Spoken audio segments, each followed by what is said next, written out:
그건 뭐 폰지 사기죠. 왜 이런 일이 벌어졌냐 하면 국회의원들 평균 연령이 저랑 같기 때문이죠. 제일 숫자가 많은 X세대들이 자신들에게 유리한 방향으로 연금 개혁하고 밑에 세대를 향한 사다리 걷어차기를 한 거죠. 보험료율을 이렇게 인상하는 한편 소득 대체율은 올리면 안 되거나 낮췄어야죠. 만약 이게 파산하지 않게 계속 젊은 세대들을 이 제도를 유지하게 하려면 나중에 한 30%까지 인상을 해야 되더라고요. 이래놓고 애 낳으라고 어떻게 이야기해요? 우리 애들은 무슨 죄를 져가지고.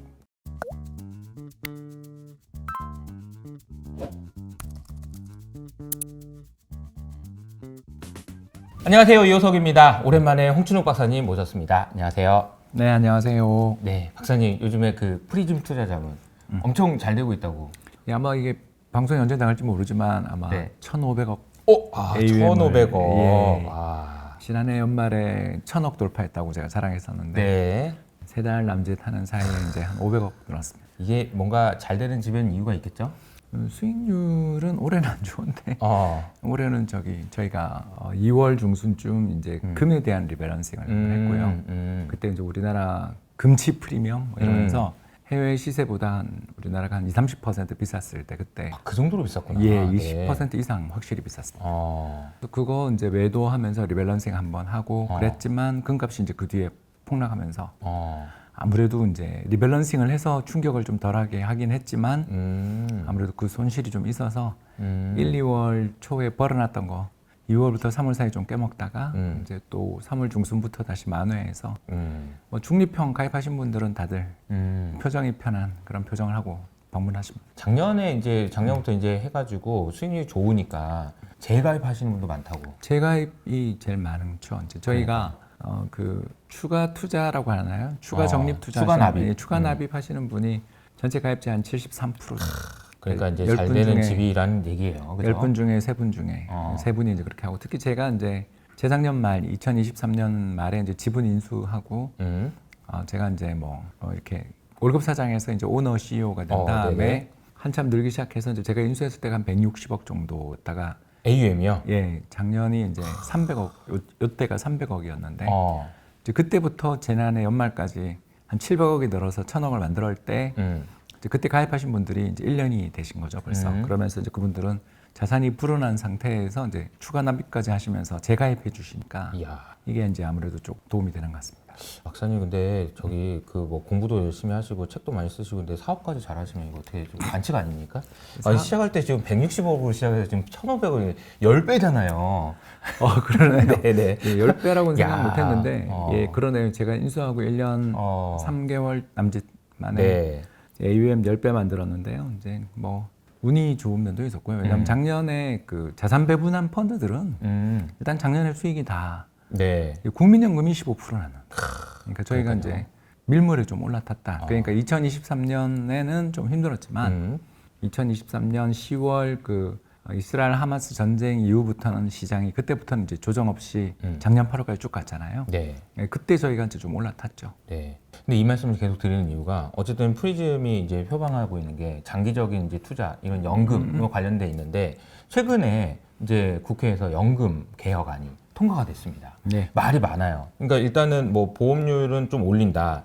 근데 소득 대체율은 좀 뭐 어떻게 한다. 이게 뭐 불평등하다. 뭐 젊은이들한테 너무 피해를 요청하는 거 아니냐. 뭐 등등 여러 가지 비판들이 있는데 박사님 이거는 어떻게 보셨나요? 예, 이건 뭐 폰지 사기죠. 아 진짜요? 예, 바로 이게 네 폰지 사기다. 예, 정말 나쁜 제도다. 예, 굉장히 굉장히 안 좋다. 잘못된. 어떤 게 잘못된 거예요? 일단 보험료율을 0.5% 포인트씩 8년에 걸쳐서 올린다라면 네. 소득 대체율도 그렇게 했어야 된다. 근데 소득 대체율은 바로 내년부터 43%로 올리거든요. 그러면 연금 지금 수령하시는 분들이 65년생, 64년생들이 이제 수령 중이신데 그분들은 바로 은퇴하시면서 연금을 받으실 때 이미 인상된 걸로 바로 받고 예, 그분들은 납입은 안 하잖아요. 근데 저 같은 경우는 이제 10년간 더 납입을 해야 되는데 그새 한 8년 동안 천천히 인상. 저도 굉장히 이익이죠. 왜 이런 일이 벌어졌냐 하면 국회의원들 평균 연령이 저랑 같기 때문이죠. 그러니까 그 X세대들, 제일 숫자가 많은 X세대들이 자신들에게 유리한 방향으로 연금 개혁하고 밑에 세대를 향한 사다리 걷어차기를 한 거죠. 즉 보험료율을 이렇게 인상하는 한편 소득 대체율은 올리면 안 되거나 낮췄어야죠. 아니면 소득 대체율을 정말 그렇게 올리겠다라면 연금 수령 연령을 70살로 어차피 우리 노인 기준도 70살로 바꾼다면서요. 뭐 예를 들어서 지하철 공짜 따는 거 65년생 돼 있었던 걸 그건 70세로 옮긴다던가 뭐 이런 제도들과 함께 연금 개혁을 해야지. 8년에 걸쳐서 보험료율은 점진적으로 인상하니까 우리들은 별로 상관없어. 내년부터니까 더군다나. 그리고 소득 대체율은 내가 은퇴하는 순간 바로 수령하는 순간 바로 받아. 좀 문제 있는 거 아니에요? 근데 이제 딱 얘기를 정리해 주시니까 이해는 되는데 그래도 이게 폰지 사기라고 하면 이제 너무 왜냐하면 밑에 왜 폰지 사기? 이 밑에 세대가 대략 이번에 연금연구원인가 어디서 보도한 걸 봤는데 만약 이게 파산하지 않게 계속 젊은 세대들을 이 제도를 유지하게 하려면 나중에 한 30%까지 인상을 해야 되더라고요.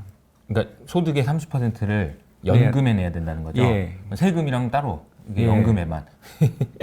그러니까 이건 좀 곤란하지 않냐. 그러니까 우리가 솔직하게 이야기할게요. 네네. 뭐 애를 2명 이상 낳은 집은 그러면 연금료를 할인해 주겠다라든가. 왜냐하면 이게 이제 저출산 때문에 생긴 문제니까. 그렇죠. 연금료 0이라든가. 국민연금 한 푼도 안 내고 연금 받게 해줄게. 뭐 예를 들어서 뭔가 이렇게 화끈한 뭐 다른 거라도 있어야 다른 되는데. 패키지를 주지도 않으면서 현재 지금 뭐 겨우 출산율 올라가 봤다 그래야 0.8명인데 여기서 뭐 20년 뒤에 결국 지금 20살 그러니까 20살이 20년 뒤에 지금 태어난 애들이 딱 국민연금 내려갈 때 되면 이제 30%돼 있을 게 거의 훤히 보이잖아요. 왜냐하면 저랑 58년 개띠 사이에 한 1,300만, 1,200만 명 태어났는데 이 사람 중에 거의 80% 이상 살아있거든요.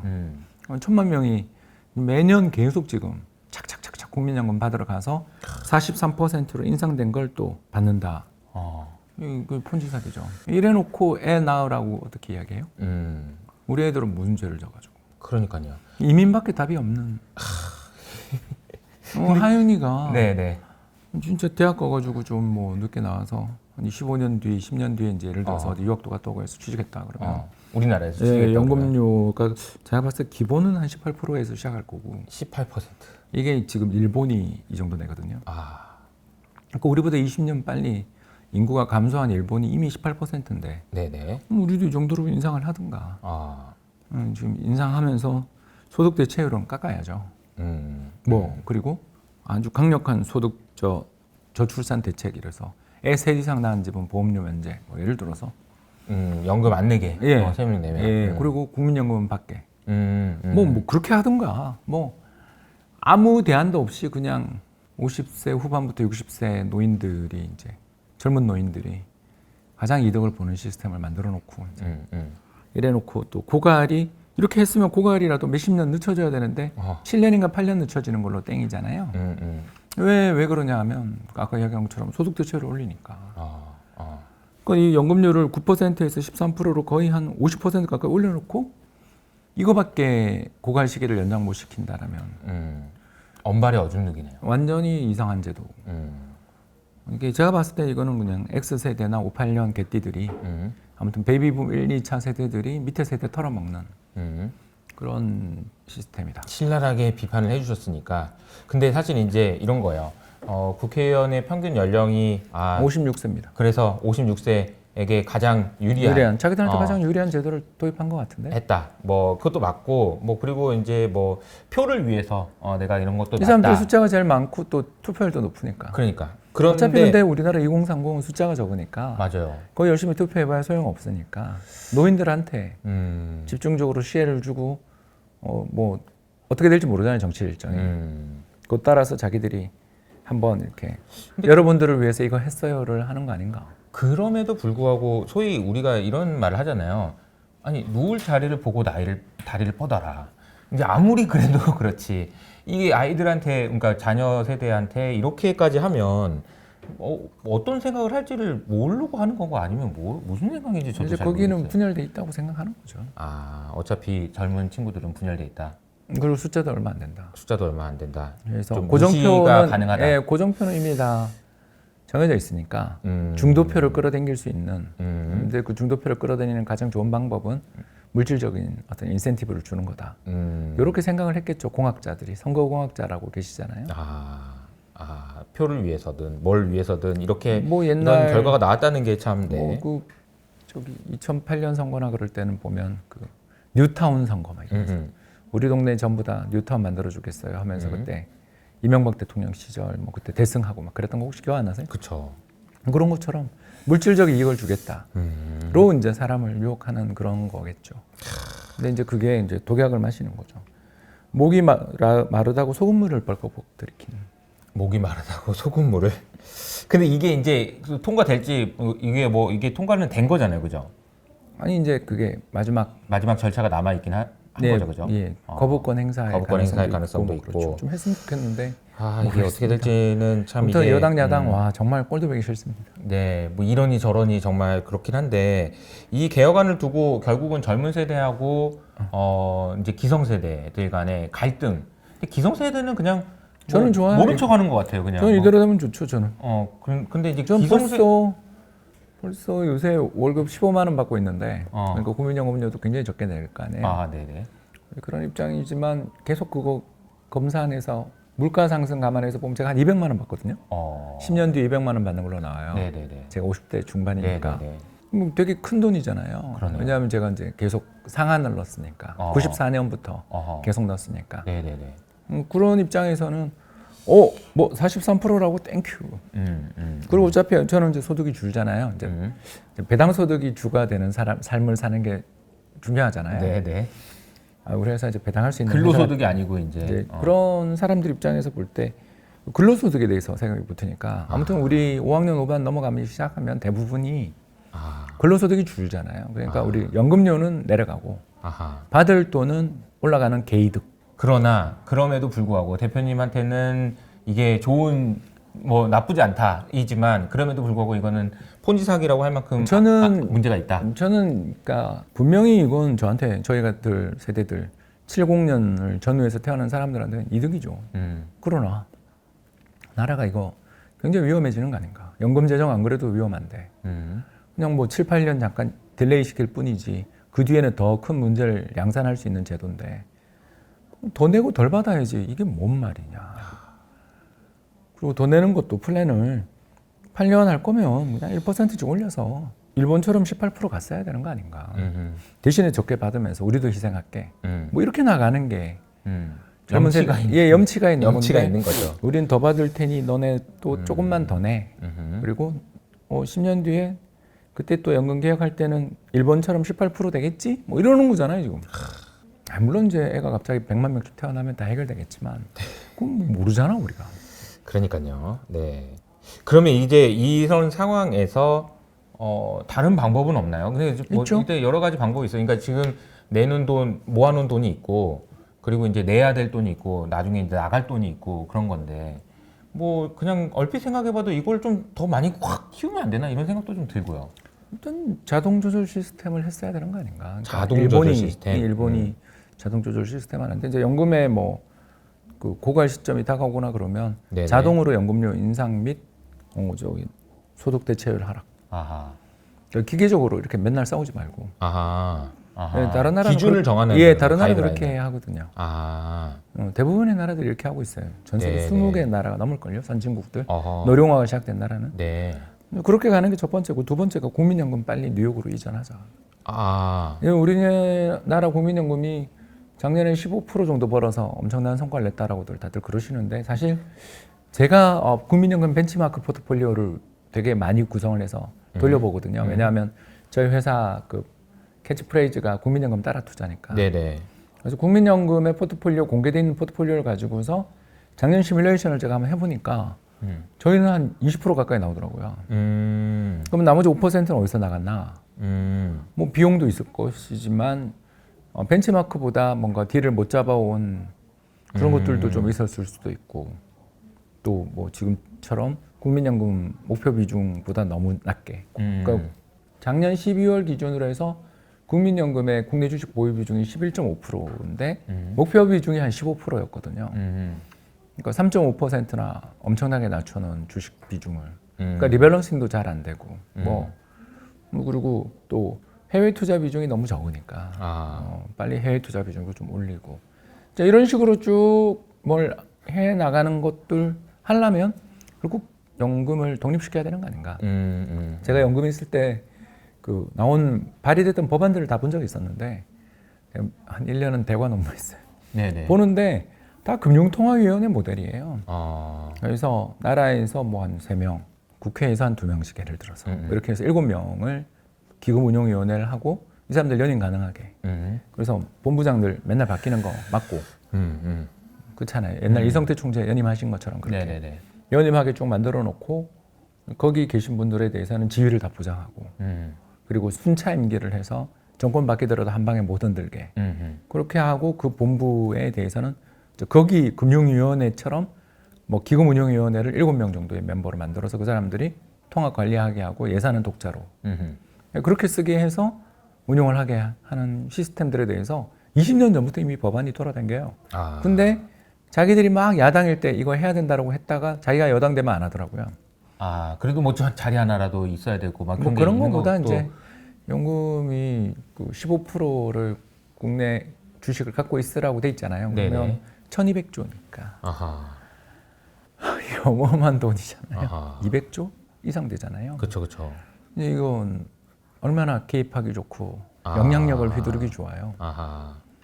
그래서 저는 국내 주식 비중이 지금 목표 비중이 15%라는 것도 말도 안 되고 이건 빨리 10% 밑으로 내려가야 되는 거고. 왜냐면 연금 규모가 금방 2,000조 돼요. 이제 피크 치기 전까지 한 2,000조까지 늘거든요. 네. 10%만 해도 200조인데. 우리나라 주식시장 작년 말 시가총액이 1,980조인가 90조잖아요. 코스피. 그러니까 이게 그러니까 어떤 분들은 이런 얘기 하시는 분들이 있어요. 국민연금이 우리나라 주식 안 사고 미국 주식만 산다 이러는데 그 사람들은 이제 오늘 우리나라 코스피 오늘 갈증을 달래기 위해 소금을 먹겠다는 사람들이죠.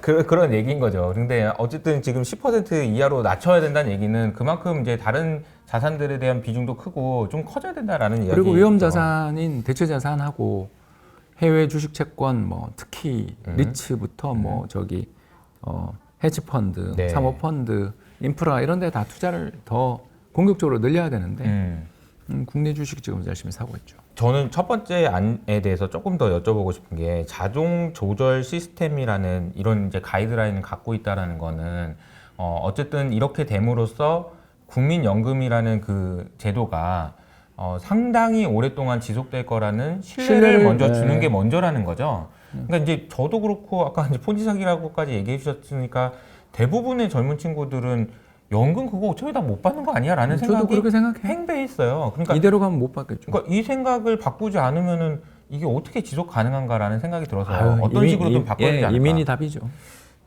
그러니까요. 아니, 그렇게 나오면 안 되는 거잖아요. 네, 이런 식의 기성 세대들을 보고 음, 미래에 대한 희망이 있다고 느끼는 젊은 세대가 있겠어요? 그러니까요. 근데 이제 뭔가 답답하긴 한데 얘기할 수는 없고 속은 터지고 뭐 이런 상황 아닌가 왜 싶습니다. 이야기해도 되죠. 예. 알겠습니다. 정말 저희 세대가 나쁜 세대예요. 저희보다는 물론 저는 58년 개띠 세대가 더 나쁘다고 생각하지만 네. 이제 거기서부터 저희까지 오는 한 12, 13년 동안 1,300만 명이 태어났다고요. 그리고 그분들 중에서 지금 한 1,000만 명 이상 살아계시거든요. 네. 그러니까 너무너무 강대한 단일 집단이고 또 죄송합니다. 어마어마한 꼰대 집단이잖아요. 남의 말 안 듣고 네. 그리고 자신이 어떤 돈을 번 걸 다 자신의 노력 덕분이라고 생각하는. 근데 뭐 그런 고생도 이상한 많이 하시긴 했으니까 이제 뭐 솔직히 말해서 우리 세대는 고생 안 했죠. 앞에 세대가 고생 좀 했을지 모르지만 그 사람들도 30년대생들 고생에 비하면 아무것도 아니니까. 하긴. 네. 뭐 당장 박지만 그 고교 평준화 덕분에 다 뺑뺑이 돌려서 중학교랑 고등학교 진학률이 폭발적으로 올라가던 시절에 아주 편하게 사는 사람들이잖아요. 그래서 솔직히 우리나라는 30년대생들한테는 네. 아, 정말 여러분들 정말 너무 고생하셨고 너무너무 힘드셨죠라고 이야기하는 건 내가 동의하는 게 네. 그분들 어릴 때 태평양 전쟁, 그쵸. 커서 한국 전쟁 겪었던 세대니까 우리나라 최악의 세대잖아요. 30년대. 부를 뭐 쌓는다든지 이런 걸 상상할 수 근데 없는. 이제 그런 분들이 근데 뭐 이병철, 정주영 그런 세대잖아요. 그러니까 이제 그분들한테는 제가 고생했다라는 말하지만 사실 뭐 58년 개띠 이후로는 뭐 분명 고생은 했지 지금보다야라고 하지만 그래도 그때는 사회 전체가 지금이랑 그 문화가 다르잖아요. 그렇죠, 그렇죠. 다 같이 묻어가던 시절이잖아요. 저도 고등학교, 중학교 시절에 대해서 그 꿈을 꾸는 건 악몽이에요. 그러니까 그런 그 와일드 코리아에 살다가 좋아져서 전 우리 애들이 뭐 약하다 이런 사람들한테 야, 그럼 우리처럼 자랐어야 돼라고 말하고 싶거든요. 그러니까 그런 꼰대 같은 소리 좀 하지 말고 지금 태어나서 살고 있는 우리 애들 입장에서 생각해 보면 또 이런 제도를 만들어 놓고 애 많이 낳아라. 뭐 출산에 너네 왜 이렇게 문약하고 약해 빠져가지고 애를 안 낳는다 같은 소리들을 하는 그런 입들은 빨리 꿰매야 되는데 네. 그런 거죠.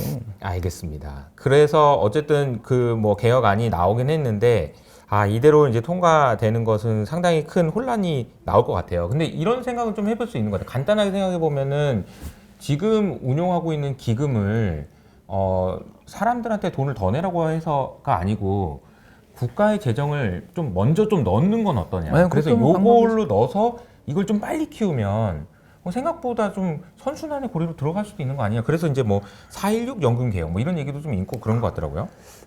이거보다 뭐 저는 KDI가 작년에 발표했던 그 플랜이 제일 좋다고 생각해요. 네. 뭐 예를 들어서 2020년생 또는 뭐 2005년생 뭐 다 좋아요. 아무튼 2000년 이후에 태어난 생들부터 국민연금 분리하자. 그러니까 이제 58년 개띠랑 70년 개띠의 이 양대 개띠 1,300만 명 때문에 네. 인구도 많고 건강해요. 아마 다들 80, 90까지 살걸요. 그래서 어마어마한 국가의 재정에 부담을 주니까 여기는 분리해서 여기는 국가 재정을 투입하고 2000년생, 뭐 2005년생 다 좋아요. 네. 2000년이나 2005년생부터는 일본식으로 연 18% 부담하고 그러니까 높지만 그 대신 그 이전에 있던 세대들에 대한 부담은 안 지고 자기들끼리 요거는 연금을 제2연금을 만드는 거죠. 이게 KDI의 플랜인데 저는 이거 되게 좋다고 생각하거든요. 이게 어떤 측면에서 좀 좋은 점이에요? 아니요, 그러니까 적어도 지금 젊은 세대들한테 야 너네는 이런 과중한 업무는 너랑은 상관없어 라고 해줄 수 있고 네. 또 우리나라 국가 재정이 너무너무 건전하니까 한 10년, 20년 정도 저 58년에서 70년 개띠까지 은퇴하고 나가는 거는 또 버틸 만한 재정이니까 또 우리나라 국가 재정이 GDP의 한 40~50% 정도 뭐 그 국가 부채 있다 그러는데 그거의 대부분이 그 외평채랑 통한채 부채예요. 그리고 외평채랑 통한채는 외환보유고랑 똑같게 움직이잖아요. 그렇지 않습니까? 그 네. 구성이 그렇게 돼 있잖아요. 네네. 그렇기 때문에 외환보유고가 달러라고요. 어마어마한 차익이 생겼고 우리도 그냥 일본이나 미국처럼 독일처럼 외환보유고 한 300억 불 정도만 운영하고 나머지 한 4천억 불 다 팔아버리면 그걸로 저 국가 재정이 갑자기 흑자가 그러니까 순넷 흑자도 될 수 있는 정도의 돈이 지금 되잖아요. 왜냐하면 부채와 자산이 맞닿아 있는 채권. 네. 그래서 외평채 더하기 통한채 하면 거의 외환보유고랑 같거든요.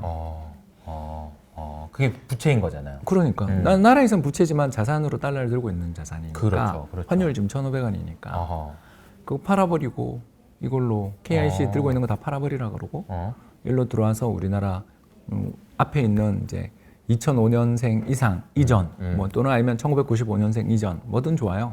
그래서 지금 현재 국민연금을 안 넣고 계시는 세대부터 딱 가름말을 치면 충분히 개혁이 서로가 좋은 개혁이 될 수 있고 특히 이 젊은 세대들한테 애 낳아도 너네 애들 이제 이런 어마어마한 그 부채를 짊어진 태어나자마자 빚더미에 앉은 세대는 아니다라는 걸 이야기해 줄 수 있죠. 그것만큼 진짜 좌절스러운 게 어디 있냐고요.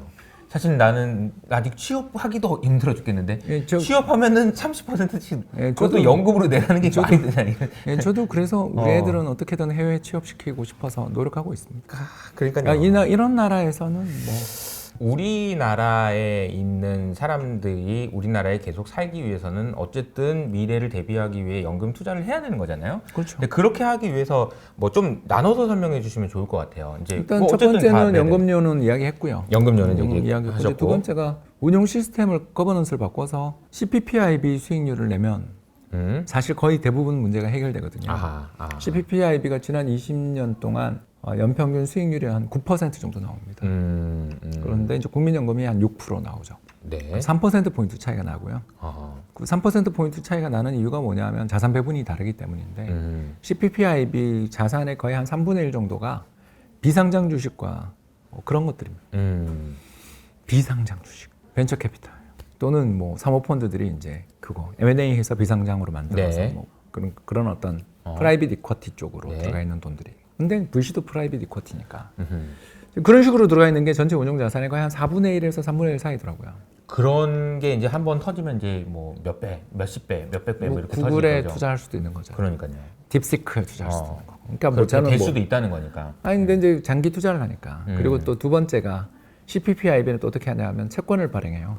아, 채권을 발행한다. 왜냐하면 지금 한 1,000조 정도 되거든요. 네. 그 운용 자산이 1,000조인데 600조인가 700조가 자기 자산이고 아. 나머지 그 LTV 한 50% 정도를 장기 저리로 제로금리로 그때 엄청나게 채권을 찍었어요. 아. 그래서 그 돈을 가지고 그러니까 전형적인 사모펀드죠. 레버리지를 하는 거네요. 예, 레버리지를 해서 이제 투자를 하는 거죠. 그러니까 수익률이 어마어마하게 좋죠. 왜냐하면 국가의 신용도를 그대로 갖고 있으니까 G7 캐나다의 신용도를 그대로 가지고 해외에서 달러로 얼마든지 돈을 가져와서 빌려와서 그걸로 레버리지를 일으켜서 네. 장기 저리로 운용을 하면서 투자를 하는 거예요. 그러니까 9%가 나는 거예요. 그러니까 이제 이게 한두 푼이 아니고 뭐 1,000만 원, 2,000만 원이 아니고 1,000조. 를 운용하는데 이제 9%가 나냐, 6%가 나느냐는 하늘과 땅 차이죠. 3%면은 이제 1,000조면은 얼마예요? 1,000조, 100조, 30조. 30조자 그냥 한 1년에 30조씩 차이가 나는 거니까 이거는 정말 큰 건데 그러니까 이렇게 적극적으로 운용한다라고 했을 때 이게 이제 뭐 닭이 먼저냐 달걀이 먼저냐긴 할 텐데 아이 국민연금 그 사람들한테 그렇게 공격적으로 해도 돼? 이게 이제 일단 아니 뭐 있을 것 그럴 같긴 해요. 거면 그렇게 이야기하시는 분들은 음. 연금료를 18% 올리고 소득 대체율을 30%로 깎자고 저는 얘기해야 이야기하는 되는 거죠. 거고. 그러니까 그거 아니면 이렇게라도 좀 해야 된다는 거죠. 그게 글로벌 스탠다드를 따라가시면 된다. 아. 6% 수익으로 만족하시겠다면 또 그 연금 플랜이나 이런 장기 축에 보면 다 연금의 장기 수익률을 4.5%로 예측해요. 아. 왜 그러냐면 그 나라의 어떤 리턴은 장기 성과는 결국은 그 나라의 장기 명목 성장률하고 잠재 성장률. 네, 그 잠재 성장률에 인플레이션을 더하면 한 4, 5% 나올 거 아니에요. 우리나라가 4%대겠죠, 이제. 네, 네. 그러니까 그 정도의 성장에 그치니까 수익도 그 정도밖에 안 나니까 고갈이 빨리 될 거다. 2055년이다, 57년이다 그러는 거거든요. 근데 이제 해외로 다 돌려가지고 네, 네, 뭐 네. 우리나라에 왜 투자해요? 그건 투자할 이유가 없잖아요. 우리나라에 투자하지 않고 뭐 하더라도 한 10% 20%만 하고 나머지 80%를 가서 아까 이야기했던 그런 전략들을 써서 운용을 한다. 그럼 10% 가까이 나올 거 아니에요. 네, 네. 그러면 그 수익률 1% 늘면 연금 고갈 시기가 한 4년에서 5년 늦춰지거든요. 아. 그러니까 만약에 지금 3% 높아진다 그 치면 이제 재정 추계에서는 장기 재정 추계에서는 4.5로 예상을 했는데 그걸 8.5까지 우리가 늘린다. 그러면 4% 포인트니까 20년 늦어지고. 그것만으로. 네, 그러면 이제 우리 지금 2000년생들도 다 연금 받을 수 있죠. 아. 왜냐하면 2070년 이후에 고갈될 테니까. 2070년. 네, 그러니까 네. 이제 그 65세에 받는다 그러면 2000년생이 65세가 2065년이잖아요. 그러니까 받을 수 있죠. 그러니까 해외 수익 운용 비중을 좀 높이고 그리고 이제 적극적인 투자를 통해서 수익률을 높인다. 이것이 의미가 있다라는 것도 생각인데 또 한 가지 그냥 제가 생각할 수 있는 거는 이런 거 아닐까요? 이제 우리나라 국내 주식을 많이 들고 있으니까 국민연금이 국내 주식 시장을 4,000포인트, 5,000포인트 가게 좀 뭐 상법 개혁적인 뭐든 해가지고 좀 하는 건 안 될까요? 저기 한화 에어로스페이스에 대해서 어떻게 생각하십니까? 아니 그러니까 이제 어떻게든 뭔가 좀 바꾸려면 이제 바꿀 그 국내 주식 시장을 좀 한 달 올리는 전에 방법. 뭐 한화 오션 지분 1.6조 가지고 사더만. 예. 그리고 한 달 지나서 바로 3.6조를 증자를 하죠. 네. 1.6조 주고 그 하나오션 지분 살 때 보니까 또 하나오션의 그 물량 나온 것 중에 상당수가 하나에너지던데.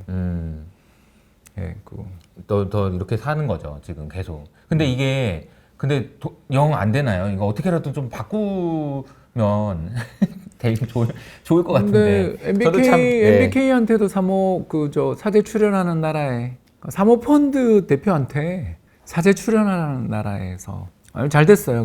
그러고 나면 그분이 돌아와서 뭐 다시 상장을 시키든가 해서 엑시트 하시거나 뭐 할 텐데 주주들이 가가지고 이러면 어떡해요? 그때 우리 회사 그렇게 힘들 때 나는 사재 출연했는데 넌 뭐 했어? 이러고 나오지 않을까요? 사재 출연을 했다는 거 홈플러스 사태에 대해서 뭐 아니면 태영이든 태영이든 뭐 그런 얘기가 나온다는 것 자체가 이거는 어떻게 보면 그러니까 동등하지 않은 걸 인정해 주는 거잖아요.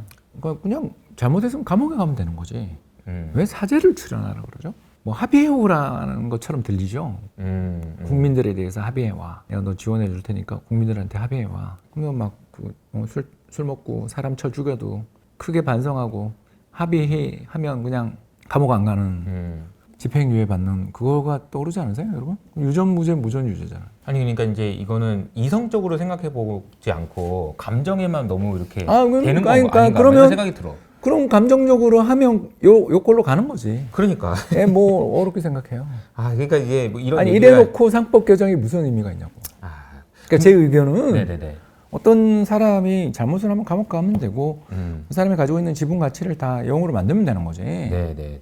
사제 출연을 하면 경감해주고 그룹을 유지해주고 뭐 널 봐줄게. 왜냐면 이런- 국민들이 그렇게 버니까 뭐 어쩔 수 없어 뭐 이런 거잖아요. 예, 뭐 그러면 계속 가는 거지. 그래놓고 그 사람한테 가서 이렇게 회사가 성장하고 잘 됐는데 왜 자사주 매입 소각 안 하고 배당 안 주세요? 그러면 배당이 지금 저기 49.6% 세금을 내야 되는데 내가 왜 배당을 줘야 되지? 그냥 내가 안으로 해서 계열사들 통해 가지고 적절히 잘 하고 주가 폭락할 때 증여하고 뭐 이러면 나 충분히 다 내 돈인데? 라고 생각하시는 분을 여러분 설득할 수 있냐고요. 설득을 할 수가 없죠. 예. 그러니까 비대칭적이라고 해요. 서로 이 말이. 그러니까, 그분들 입장에서 회사가 조금만 힘들어지면 갑자기 나는 저 지분율이 몇 프로인데 사세 출연하고 그래놓고 그때는 또 제왕적 지분이 몇 프로 되지도 않으면서 제왕적 회장 오너십 이거에 대한 비판도 쑥스하죠. 그러다가 세상이 좋을 때는 제왕적 오너십에 따라서 저놈이 나쁜 놈이고 다 해놔야 돼 이렇게 이야기하면 정말 이게 좀 문제가 있는 거 아니에요? 그러니까 이제 뭐 정리하면 이런 거죠. 이제 한화 에어로스페이스가 윤증을 했어요. 너무 이제 우리 투자자들 입장에서 속이 타죠. 그래서 한화에게 아니 이렇게 하면 됩니까? 라고 얘기하면 아니 니네 우리가 지금 잘 됐다니까 그렇지 만약에 안 된다고 그러면 나한테 내 돈 내놓으라고 하는 놈들 아니야? 이렇게 얘기할 수도 있다는 거잖아요. 뭐 실제로 그런 비슷한 일이 있었죠. 예, 쌍방 간에 서로 간에 이제 대화가 전혀 되지 않고 이 제도 하에서 뭐 상법 개정이 된다 한들 주주를 위한 어떤 뭔가 변화가 일어나기가 구조적으로 좀 어려워졌다 이렇게 그리고 보면 되나요? 뭐 고려아연이랑 영풍 M&A에서 보듯 뭐 우리나라 법 제도에서 그 머리 제일 좋으신 분들이 IQ 제일 좋으신 그 서울대법대 나오신 분들이 네. 그 허점들을 또 잡아내가지고 기가 막히게 끝없이 미룰 수 있다는 걸 오늘 다 느끼고 있지 않아요? 그러니 이 제도에도 분명히 허점이 있을 텐데 정말 지켜질 것인가? 결국 그게 사회적 합의와 파워의 문제거든요. 그런 짓 하면 아무리 네가 돈이 많아도 안 돼. 뭐 이런 거가 되고 투명하게 집행이 되고 아무리 오래 걸려도 너는 죄를 받을 거야가 되는 사회인가? 사제 출연 적당히 하고 죄송합니다 그러고 저기 환자복 입고 휠체어 몇 번 타면 다 해결되는 사회인가? 근데 우리 후자잖아. 그래놓고 동등한 뭐 꼭 그거를 뭐 넣는다고 해서 정말 다 달라질까요? 그날부터 우리나라 갑자기 달라질까요? 뭔가 그래도 시작이 되진 않을까. 그러니까 환타지다. 환타지다. 네. 네. 그러니까 쇼미더머니죠. 네. 그러니까 이제 저는 우리나라 주식시장에 대해서 언제부터 이렇게 굉장히 비관론자가 됐는지 아시잖아요. 저는 네. 한진칼 사태부터예요. 아하.